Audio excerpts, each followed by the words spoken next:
สบายดีจ้าสบายดียามเช้าจ้าพี่น้องจ้าสบายดีที่คลองไส้ไก่เบิ่งปลาลอยเล่นเต็มนี่พี่น้องงาม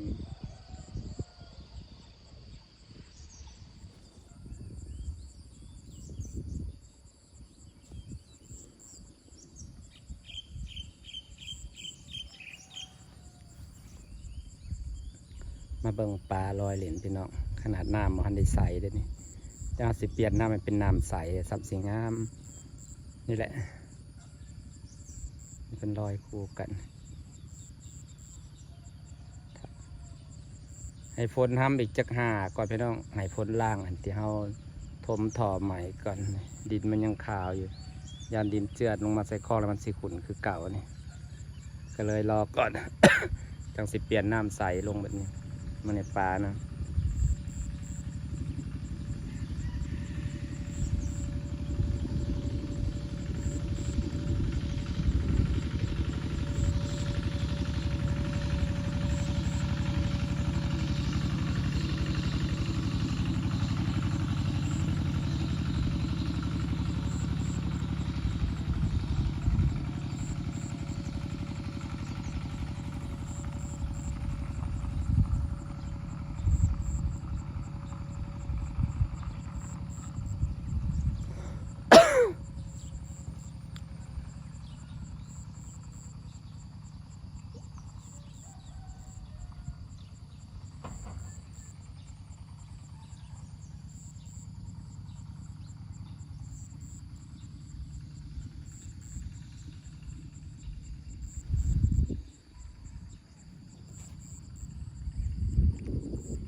รอเล่นน้ำเต็ม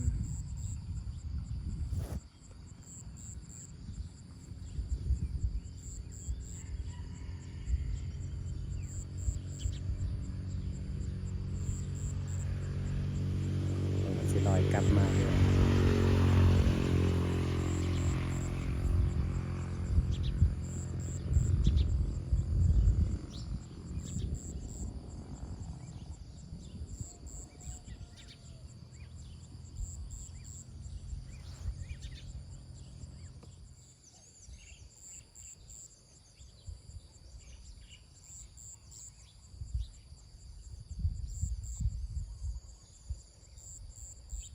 ปลาเล่นน้ำพี่น้อง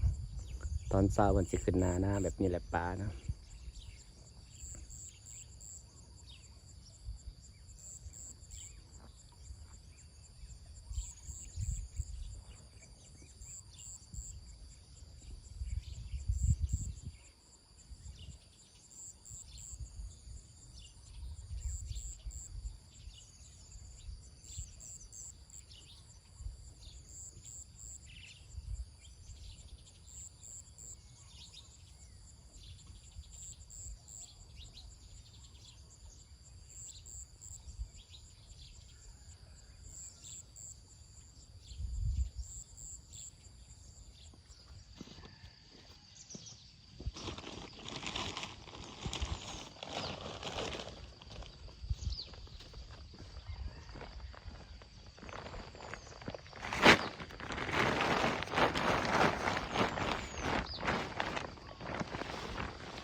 สบายดีจ้าสบายดีพี่น้องสบายดีสุขคนจ้ะ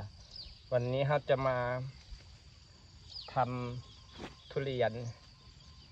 พูนดินทุเรียนพี่น้องวันเดียว6 โมงเช้าเลยที่หักแดดออกเลยป้าไปตื่นตีห้าแล้วแจ้งเลยพี่น้อง6 โมงแล้วแดดออกเลย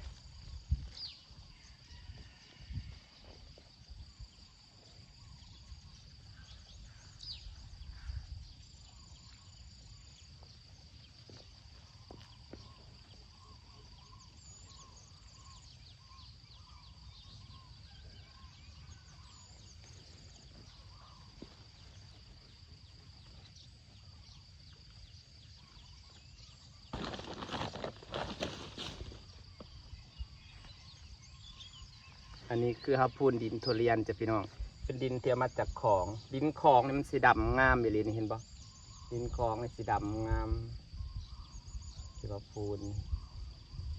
เบิ่งว่าผลสีรอดหรือสีร่วงแต่ขอให้รอดพี่น้องเขาก็อยากได้อยากให้ทุเรียนมันรอดเป็นผลงาม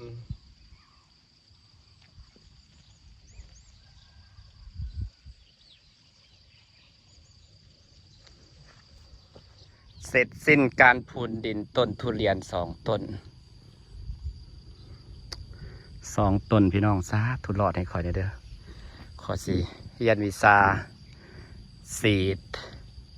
ฮอร์โมนสีดเพีย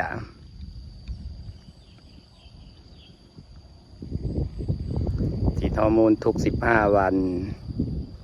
ฉีดกันเพียว่าของมันก็ต้องได้ฉีดกันเพียพวกหมักพอกหมักพร้าวนะเดี๋ยวก็สิไปเสื่อนบางสีดมาก่อนวันนี้เราจะเปิดสปริงเกอร์ให้ดูนะจ๊ะพี่น้องเปิดสปริงเกอร์ให้ดอกกระเจียวให้ทุเรียนเขาได้ชุ่มชื่นนี่เขียวขักขนาดติดตะลุกเด้อโอ้รอดูอายุ1 เดือนมันจะมีการเปลี่ยนแปลงไหมดินนี่บ่อดินของนี่เป็นดินที่งามเป็นดินที่ขักไปตรงนี้นี่ได้มาปลูกคลองเลยเนาะถ้าทุเรียน2 ต้นนี่ออกเป็นต้นแล้วออกผลออกหมากนี่หลังบ้านจะต้องเป็นไร่ทุเรียนเนี่ยหรือว่าเข้มของเราต้องทดลองปลูกกันดีก่อนว้าวที่ว่าคนแรกเมืองสวรรค์ที่ปลูกทุเรียนกินได้ปัจจุบันสนอสาธุนี่จะเปิดสปริงเกอร์วันนี้ฟ้ามีกระคูดแล้วสปริงเกอร์แล้วก็เอายามาปลูกเพราะว่าหญ้าอันนี้ที่ยังปลูกตามขอบนะปลายังลอยเต็มอยู่พี่น้องพวกเห็นบ่วิวมันลอยเต็มแนมไปนะขนาดใสในทำสีขัก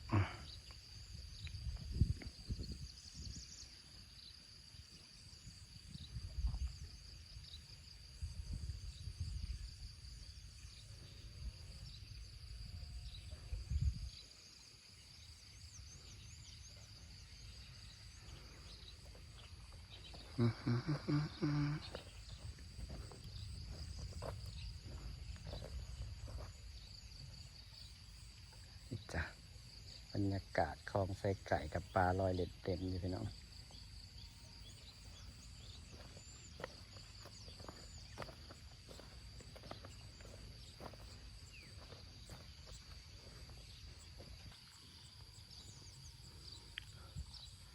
ปลาลอยน้ำเต็มอยู่เดี๋ยวจะไปเปิดสปริงเกอร์กันซะเปิดสปริงเกอร์ให้น้ำลดต้นไม้ก่อนเสียดายมาฮอดต้นสมต้นนี้นะพี่น้องต้นสมต้นนี้กำลังออกยอดงามบ่งหามลงเด้อบ่งหมักคืออย่างนี้ต้นสมพี่น้องกำลังงามต้นไม้แต่ละชนิดกำลังงามแบบว่าเอานี่ใส่พุ่นใส่ปุ๋ยเต็มงามใหญ่ไว้เด้อลูกอยากเห็นต้นสมใหญ่เป็นหมากเป็นงูนคือสีขักส้มเขียวหวานพี่น้องแซ่บแต่ว่าฮอดต้นนี้โอ้ไก่แห้งเด้อพี่ เนื้อน้อยหนึ่งจังเสียหอดแต่ดอกกระเจียวเขาหน้าถั่วเนี่ยนอนนี่พี่น้องดอกกระเจียวเขาถั่วเนี่ยนอนนี่หดดอกกระเจียวให้มันสุบให้มันออกกำลังออกนี่ขักแต่สปริงเกอร์เพราะว่านี่ก็ขักยาวดีปลาฮาดจนหอดใส่เกาหลีความแห้งมันนะ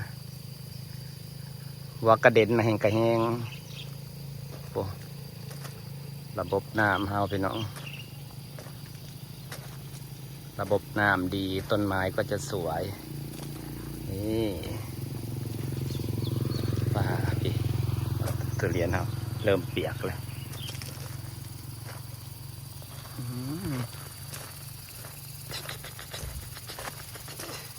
แห้งขักกันดิถั่วดอกกระเจียวแล้วถั่วเบิด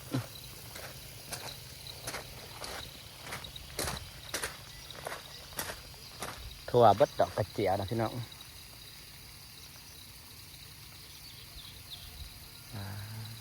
แห้งขักกันดิแรงมากต้นมักต้นพุทชาเนี่ยก็ได้เด้อพี่น้องพุทชาก็ได้เด้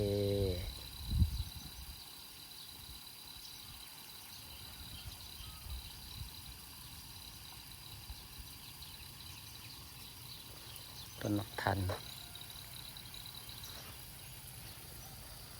ตัดสมุดข้างมันก็ต้องสูงสิวะเนาะเตือนไอ้ข้างต้องใส่ประมาณเพียงบ่าพี่นี่เป็นระบบน้ำพี่เนาะขาดเพราะว่าปั๊มน้ำมัน2 นิ้วเนี่ยมันแห้ง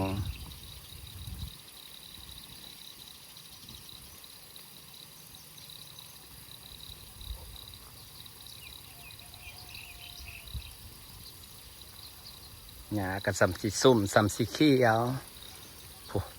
ห่อเปิดบริเวณน้ำได้นะนี่จ้ะ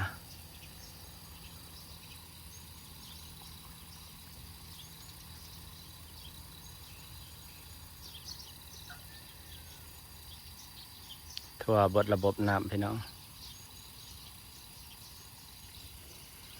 แล้วเขาจังสิต่อเพิ่มอีก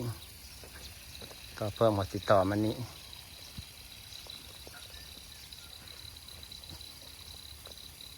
ต่อเพิ่มอีก